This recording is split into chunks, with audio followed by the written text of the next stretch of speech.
Okay, guys, welcome back. If you've got your Bible with you, perhaps you turn with me to the second book of Samuel. We are going through this series of messages about David, the King of Hearts. And last week we began by looking at the need for patience in our lives, especially at times when we think we've run out of patience. And this week I want to look chapter 2, verse 12, right up until chapter 5, verse 3. So it's a long reading if we were going to read it all, but we're not going to read it all. It's way too long, and I wouldn't have any time left to preach, and that would be terrible. So I'm going to only read to you just the first 3 verses, actually, of chapter 5 as a kind of summary of where it gets to in a moment. But let me give you some background, especially if you're new here. We are talking about a remarkable person. David was a great king in Israel's history and one of the kind of great heroes of the Bible. One of the great heroes of history, really. But he from a very young age, knew that he would be king. It was a promise that was given him by God. And yet, as soon as he kind of got the promise, he was kind of screwed from that point on because his life was just difficult, constantly difficult. Every single situation he got into seemed to be a difficulty which was custom designed to cause him to struggle, cause him to need to trust God and rely on God some more. And so, of course, that is exactly what David learned to do over the years. And it got to the final point where it looked like it would finally get set right. The problem he primarily had was that the previous king, Saul, had been his opponent, his enemy. He persecuted him. He chased him down. And it looked as though finally everything was going to come right because Saul was dead. Saul had died in battle, and it looked like the coast is finally clear. I can enter into my destiny, my dream, the thing that I'd hoped for forever has finally come true. I guess you all know situations like that to some extent, where the thing you waited for is finally in your lap. It's like I have this opportunity to enter into my destiny, my dream. And for David, it looked so good, and then suddenly it's at the last moment interfered with because Saul's son, Ishbosheth, who's not a great leader, he's a kind of ordinary person, he gets put forward as an alternative king to David, up in the northern tribes, and actually a much bigger part of the country. David starts ruling from Hebron in the bottom of the country. Only a small kind of chunk of the nation is turning to him. The majority are still with Saul's family out of a sense of loyalty to Saul, who was this great king of the previous generation. So David is wrestling in this in-between stage now, having to exert a lot of patience to handle the delay.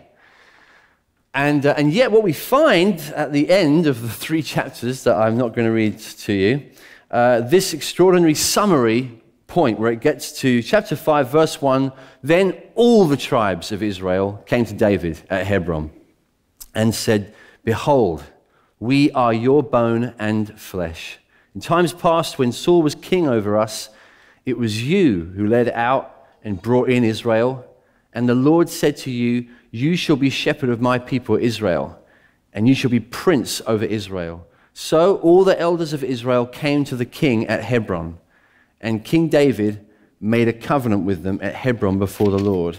And they anointed David king over Israel. This is going to have to start with me summarizing how we got there. Okay, we got from this place where it looked like everything he dreamed of was being taken away from him in the last moment all over again, to this place where the whole nation comes out and says, "We're yours, we're with you, heart and soul, we get it, we're on your side, we're finally coming under your authority. You are the king, David." And this dream he had from his youth is fulfilled. Chapter 5, verses 1 and 2.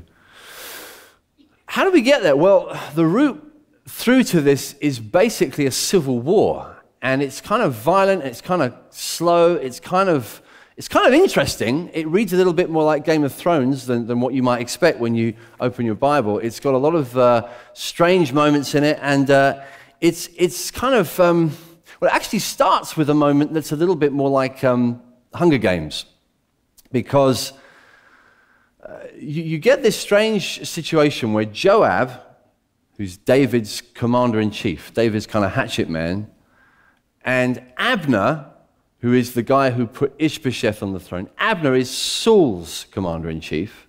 Saul's dead, and so Abner's trying to use Ishbosheth to get power in the north. And Joab is on David's side, or thinks he is, trying to get power for David and his group in the south. And they get together, and they basically have this kind of Hunger Games scenario where you've got basically 12 warriors from each side paired off against each other to see who will win. And it's a kind of gross gladiatorial kind of sport. In this situation, all 24 die. So no winners on this occasion, it seems. They all basically run each other through, and it kind of results in no helpful outcome. It just leads to more fighting. And in the fighting that ensues, Joab has a brother called Asahel who starts chasing Abner, the commander of Saul's armies. And they get into this long chase, and Asahel's fast, and Abner's a little older, and it looks as though Asahel's got him. But it's one of those situations where he gets tricked. Asahel is basically running kind of too fast, effectively. It's like a cartoon, except that Abner's not running around the corner with a frying pan. He's just got his spear ready, and he holds his spear out behind his back, and Asahel basically runs into it. And it says it goes through his belly and out the other side. Now, you're thinking, now you read to us a few weeks ago a list of names, and you're not reading this bit. This is the best bit in the Bible we've come across for weeks. And I remember when my dad read us this story when I was a kid at breakfast time, I remember saying, which page is that on? Tell me more about this stuff, because these are the stories that kind of can grip your imagination as a kid, I suppose. And it kind of goes on with these story after story of vicious kind of conflicts, and it gets ugly, and it's like the writer is trying to make a point. Look how wretched the situation got before it got better. So it's not giving us the results, it's giving us match of the day. It's going in for the highlights. It's showing us some actual moments of conflict and battle. And on that day, Abner's army does badly, and from that point on, as it says in chapter 3, verse 1, it says there was a long war between the house of Saul and the house of David. And David grew stronger and stronger, while the house of Saul became weaker and weaker. Meanwhile, Abner gets into a massive fight with Ishbosheth. Now remember, Ishbosheth is the kind of puppet king. He's this fairly ineffectual guy who Abner has set up as the possible ruler instead of David. And so Abner so far has been touting him as the best guy to run the country, but he gets into a major conflict over a mistress. So I told you it was a charming story. There's basically one of Saul's ex-concubines. Ishbosheth accuses Abner of sleeping with Saul's concubine. And Abner doesn't like being accused of this. He gets angry. He kind of seems to use it as an excuse to switch sides. And you think, well, maybe he saw which way the wind was blowing. He joins David. He goes to David and says, I'm going to try and help you to now become king of the whole nation. And he starts talks with David, and it looks actually as though this might work. It looks as though Abner's betrayal could be the thing that God uses to put David properly on the throne, because there's this kind of togetherness now, and Abner's bringing a lot of people with him. It's like a big summit talk, and there's progress, and there's a chance now for peace. It looks good. It looks like Abner is the key to peace, even though he's kind of a wretched man. He's helping in this instance. And David is beginning to hope. And then Joab shows up. Joab's been away while the talks have been going on. He hears about this important summit that's been happening, and he speaks angrily to David about letting Abner into his house. And then he basically takes Abner aside, tricks him into thinking he wants to have a secret talk with him, and stabs him to death. But up to this point, Joab has been harboring a massive grudge against him for killing his brother with the spear incident. But also, you've got to realize Joab is massively motivated by his rivalry against Abner. If Abner pulls this off and brings the nation together for David, Joab is obviously feeling very concerned that this could be bad for him. The commander that I am, I suddenly become irrelevant. And so where do I fit? So there's this massive rivalry, there's this jealousy that seems to be going on as well. And the whole peace prospect is set back once again. So you can see I'm taking a long time over this story because I want you to see how kind of miserable it gets. And it gets worse and worse because while Abner had joined Joab, it looked already as though Ishbosheth, the false king, his position was getting a little bit precarious. But now he's dead, I guess it's even more precarious. So David's power base is getting a little bit stronger down in the south. And Ishbosheth, he's looking very vulnerable. He hasn't got a great commander next to him called Abner helping him to run things. He's just on his own. And you think, what's going to happen? How's it all going to work out? And then it all ends when a couple of raiders, some Benjamites, who are not particularly impressive people, Rachab and Barney, they turn up in Ishbosheth's palace, and effectively, I mean, they're basically bodyguards who ought to be looking after him. They turn on him, kill him in a vicious, horrible way, and bring his head to David. They have to travel a couple of days to do it across Israel, which is not a place to walk with a head in your bag. And they get to David's court in Hebron, they offer up his head, and they are fully expecting David to say to them, fantastic, thank you boys, well done, now our troubles are over, I'm so pleased you did the dirty on this guy, we needed it done, and now we're secure and we can get moving. David, if you know him, is not going to do that. He's not that kind of guy. He's infuriated by this evil, wicked thing that they've done to the king. And he actually has both of them put to death immediately. He has them executed, and he actually has some of their body parts put on display. Okay, so I'm just giving you the whole thing. I'm just letting you know what's going on, all right? Let's be honest. It's in the book. Let's not pretend it's not there. These are stories that, let's be honest, they're amazing. But they're also a little bit gross, and we just need to admit that they're there. Now, that's where it basically gets to the point where the whole nation, okay, everybody can see what David's like more and more. They see the qualities in him. They see what he's not like, and they see what he is like. And by the time it gets to chapter 5, you can see they're kind of ready to turn to him. So there's the long, long story. There's the background I wanted to give you as a way of kind of summarizing how it got to be that David was finally on the throne. But the route that he used to get there was, like I said, it was characterized by a lot of conflict, a lot of infighting. And it's like the writer wants you to see just how monstrous people can become in situations where there's jealousy and where there is selfish ambition. Because that's what we're dealing with here. We're dealing with thugs, knaves, people who are characterized by opportunism, violence, anger, retaliation, selfishness, lust, and aggressive pursuit of their own personal interests at the expense of anybody else's.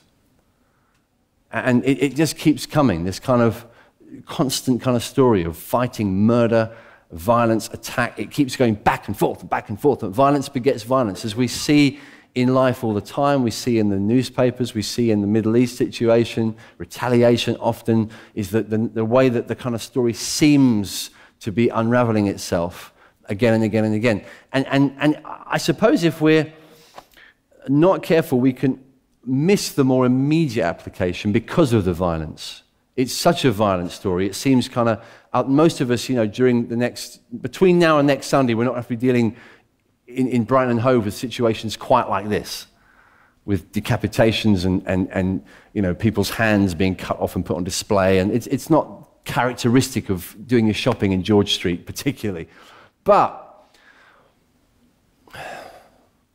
the Bible is much subtler than that. And one of the reasons these stories are here is because they actually do apply to us on a heart level. See, Jesus, when he came teaching, he says it in Matthew chapter 5, if you're angry towards your brother, if you hate him in your heart, if you call him a fool, then you're guilty of murder. In the same way that someone who looks at someone lustfully is is guilty of adultery. Jesus talks about wickedness as something that may or may not get expressed in an action of the hands, but it's already crossed a line in the heart.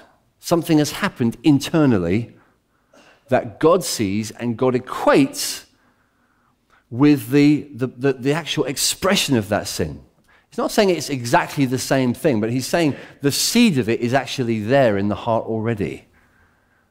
And the way in which we operate and act in our ordinary relationships, in the way that we do community, the way that we do marriage, the way that we do family, the way that we do the workplace, the way that we do business, the way that we do church, is going to be characterized by all kinds of passions and desires and ambitions and jealousies being expressed. Now, they won't get expressed frequently. We haven't had many murders in CCK. But you see, there's a reason why that is, and that is that we're not living quite in this situation. Now and again through history, and we mustn't be naive, there are times when it comes much closer to our door than we might realize, the lid kind of comes off, or the stabilizers in society kind of come off. And what people are really capable of gets expressed. Let's not fool ourselves. The reason why we don't live with quite this level of violence isn't because we're nicer people than them. It really isn't. It's because when a nation is going through a season of conflict and civil war, and we know about this, you just read about the last few years in various countries, people who are just like us descending into spirals of violence that you think, how could that happen? But of course, when society begins to come off the tracks and loses its stability, it gives way to what's in the heart. And God is very gracious and kind in letting us live in a society that's relatively stable, where there's way less expectation of danger and violence than there would have been in some other cultures in history and some other cultures in the world right now. And that's kind of him. That helps us. But it doesn't mean that we're not characterized by jealousies, that we're not characterized by selfish ambition.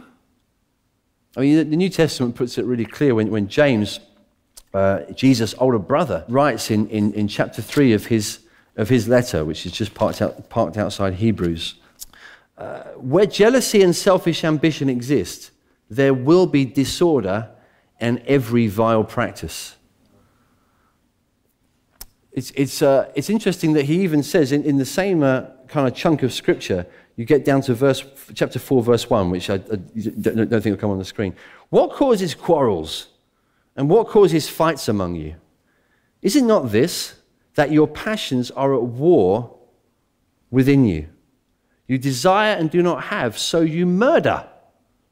You covet and cannot obtain, so you fight and quarrel. Does James literally mean that there's been murders in that church he's writing to? No, he's not saying that. He's definitely not saying.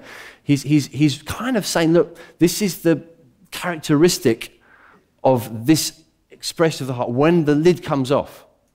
When it's allowed its full reign, when God doesn't protect us from ourselves, this is where our passions can go. If we don't allow jealousies and selfish ambition to be checked in our hearts. And that really is the story of what we've got here. We've got a story in David's career of jealousies and selfish ambitions having full reign in a nation.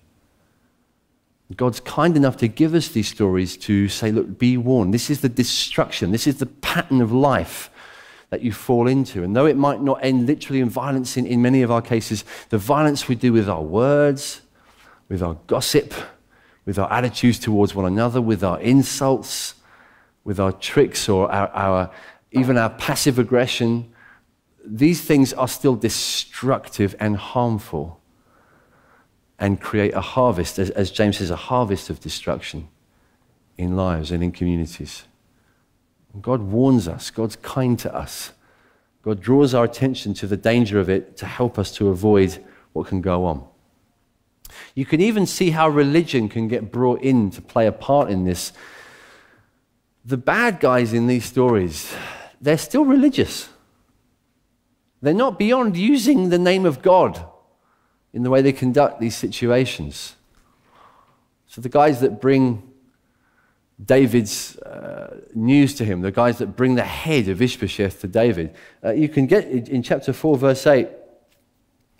You can see it right there. Here is the head of Ishbosheth, the son of Saul, your enemy, who sought your life. The Lord has avenged my lord the king this day on Saul and his offspring. You see what they're doing there? These guys, they don't care about the Lord. They are not interested in God. They're not really that interested in David. They're opportunists. They're on the make. They've taken out Ishbosheth because it gives them an opportunity to get decent jobs in David's kingdom now that David is definitely going to be king. There's nothing noble or pure or generous about their attitude in this story. But they're very happy to use God language.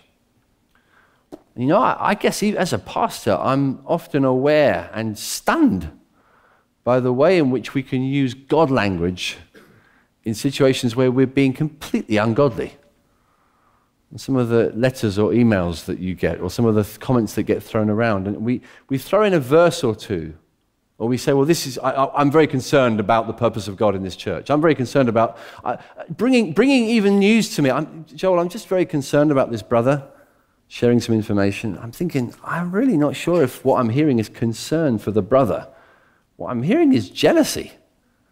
What I'm hearing is selfish ambition. What I'm hearing is a desire to disqualify and cast mud on someone so as to better your own opportunities and your own cause. So I guess, there's one commentator who puts it like this. They come to David with blood on their hands and theology on their lips. Which is a nice pithy phrase, a good way of summarizing the situation. We could be speaking religiously, but sinning willfully in our hearts. This is a massive warning to us. James says, be careful. Look to see the passions that grow, that exist. Look to see the yearnings and the desires that become dominant in your hearts. Because when they do dominate, they bring destruction in their wake, even if they have religious tone in the way in which they're expressed. So here you've got this horrible background, but then just to say as well, in this story, you've got David as an amazing counterpoint. David comes across as the incredibly attractive opposite throughout this story.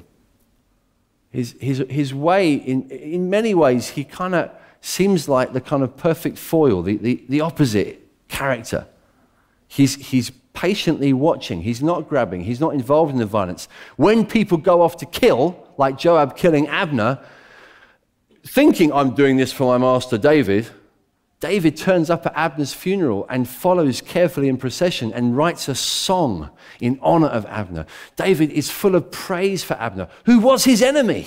For years, Abner's been a terrible threat to David, a problem for David. And even in his boyhood, Abner chased David around the desert on behalf of Saul. And yet at Abner's death, David is first there at the funeral, weeping and singing over his body and saying what a great and noble man he was. David's an extraordinary person throughout the story. He's such a counterbalance to the ugliness that you see on display throughout in these situations. And you look at the way he did it, you think, how could he have had such a different attitude? How could he stay and remain so pure? And I guess you kind of see a hint of it in chapter 4, verse 9, when these guys, Rechab and Baanah, bring Ishbosheth's head to David. He says, David answered Rechab and Baanah, the sons of Rimmon the Beerothite, as the Lord lives, who has redeemed my life out of every adversity, as the Lord lives, who has brought my life out of every adversity. That is laden with meaning.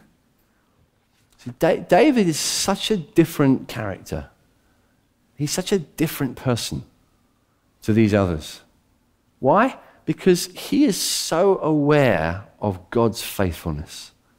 He's so aware that if he gets to be the king he's been promised to be, it will be 100% because God gets him there. It will be because of God's faithfulness. He knows God has kept me. He took me out of every adversity. And he's known such adversities. He's known such struggles and problems and trials and difficulties again and again and again. He's seen how hard life can be. each time he's seen a way that God has taken me through it. God has helped me. God has lifted me. God has been faithful. God has never been unfaithful to me. Even at times when I thought he was being unfaithful to me, because it looked like he was, I found out years down the track, he wasn't. I found out all the time he'd been planning my escape. He'd been working on my behalf. He'd been working things together for good. He says, as surely as the Lord lives, who has taken me out of every adversity. That's the way I'm going to live. I'm going to build my life in confidence on his ability to rescue me and to raise me up and to set things up straight for me. I don't know if that's the way you think, but that's David's heart. And my urge to you today is to learn from him. To learn from his example, to think, how can we have that same confidence, that same ability? See, I mean, it's worth saying the problem that we see in the story is not because people have used authority. Authority is not actually the problem. See, we live in an age where authority is so easily abused. And so many of us have been burned by bosses, leaders, even parents, people in authority over us.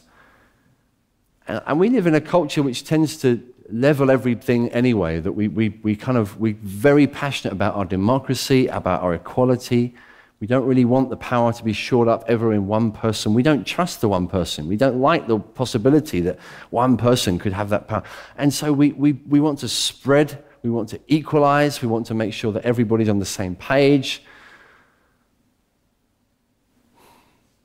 And so we're suspicious of authority. But what we have here is one who carries authority wisely, well, graciously, on behalf of others, humbly, caring more about justice and righteousness than he does about his own ends. So the problem isn't authority. The problem is counterfeit authority. It's good things that get counterfeited, isn't it? No one goes into their basement to, spend hours and hours preparing counterfeits of waste paper. They do counterfeits of things that are valuable. You counterfeit currency that you can use. People will there's a counterfeit, there's a pretended kind of authority, a false kind of authority that's on display throughout this story from these other people. A seizing of power, aggression, selfish use of violence. It's not his way. He's kind of meek.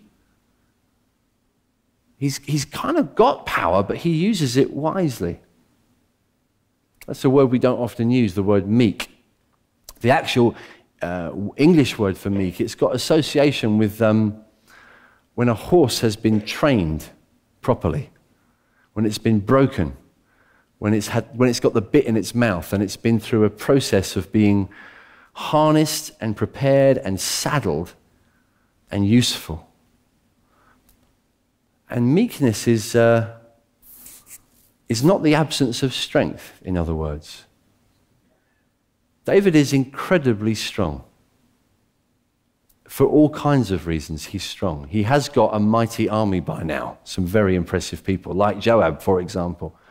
He's also got God's promise over his life. He's going to be in battles where he can actually hear angels marching. That happens in this book. The sense of power, the sense of spiritual power, physical power that's at his disposal is immense. And yet he's very, very meek. He's very controlled. He's like a horse that's been broken. A horse brings all of its strength to the battle, but it's useful in the battle. It's not wild. It's not running to and fro and causing havoc. It's serving the master. It's serving the rider. David, by this point, has become far meeker, perhaps, than he was as a younger man, and definitely meeker than Joab and Abner and all these other fools. What does he remind you of besides himself? Look at David, and every week when I look at David, as we go through this book, I'm going to be seeing Jesus again and again and again. This is Jesus all over, isn't it? Do you know the stories of Jesus? You know that he went to one town where he preached his message and they didn't receive his message. They were aggressive. They resisted him. They were rude to him. And two of his disciples, James and John, come over with an interesting suggestion about concluding their stretch of ministry in that place. They basically say, Master, should we bring fire down from heaven to destroy this village? It's just a perfunctory kind of, Master, what's next? Lunch? Breakfast? Where are we going now? We've got a conference? What's the plan? Press release? Fire from heaven? That's how you get things done, isn't it? And Jesus has to kind of keep correcting it. It happens again and again. When Jesus gets arrested, his friend Peter turns up with a sword, slices someone's ear off. How dare you? Don't you dare attack my master. Takes his ear out. Jesus has to rebuke Peter. You know what Jesus says to him? He takes the guy. I love Jesus. I love this. So where's his ear gone? It's just kind of, what are you doing, Peter? You silly boy. Where's it? Oh, there it is. Just kind of back on his, kind of glue it on again. There you go. Everything's all right. It's kind of, he's just kind of looking after everybody. It's just amazing. But right there in the midst of that horrible situation, this guy's screaming and yelling with his ear on the floor, blood going everywhere. It's horrible. Jesus turns to Peter and says, No. Don't you realize I could call a legion of angels now to defend me? I could. He's got that power at his disposal. If the game was protect yourself, avoid difficulty, keep out of trouble, if that was the game, if that was the whole goal of life, then that's what I would do, Jesus is saying. I could do that. I could get through all of this.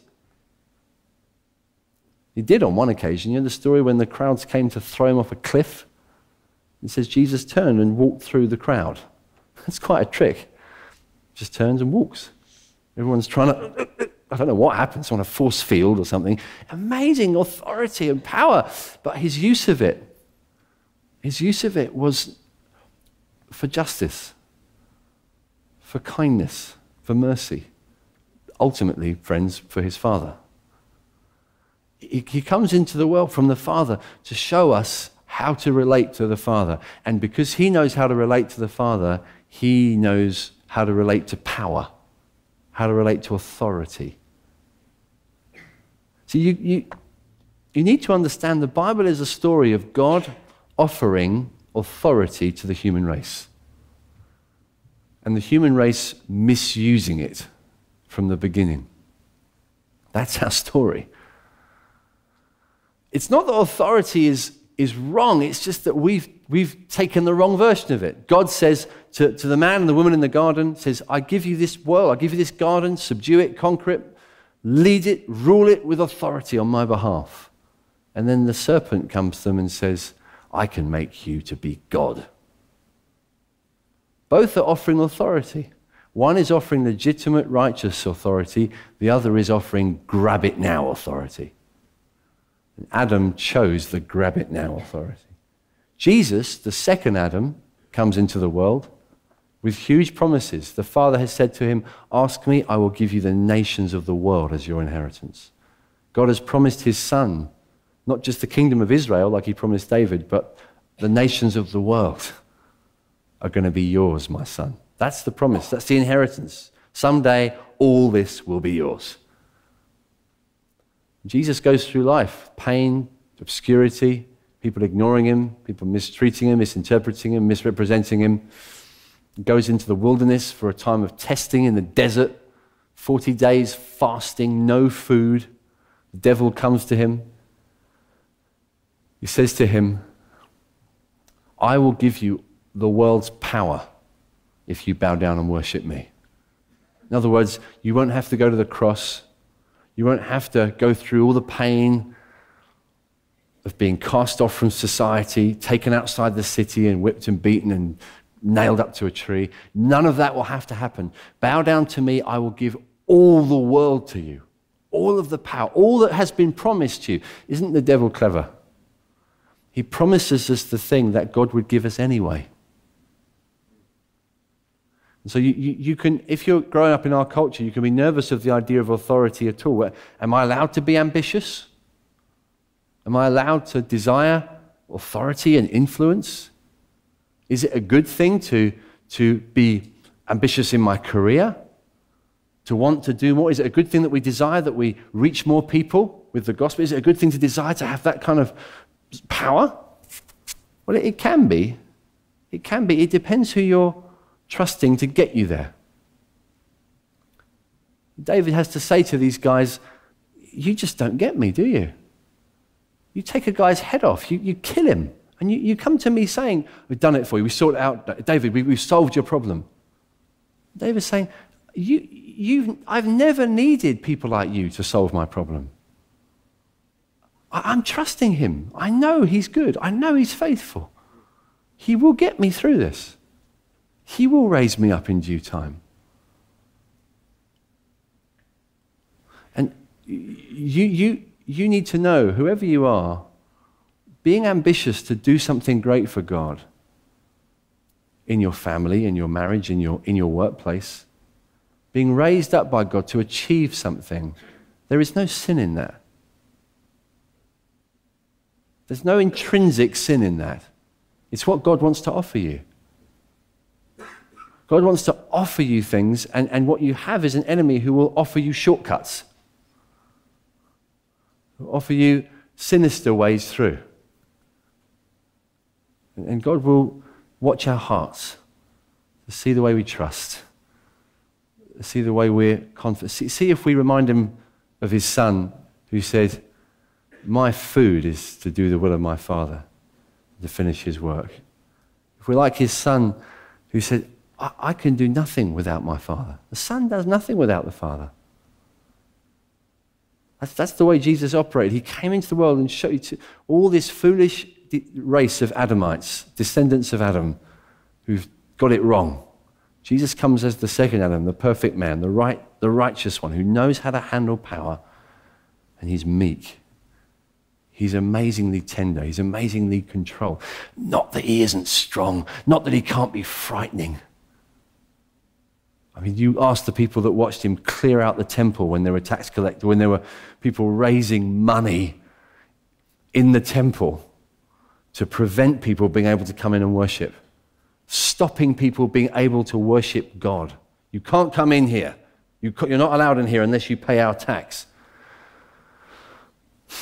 Jesus is furious, and Jesus makes a whip out of cords. Jesus drives them out of the temple, turns tables over, everything going crazy. Is that meekness? You bet it is. He's meek. He's passionate. He's passionate for the right things.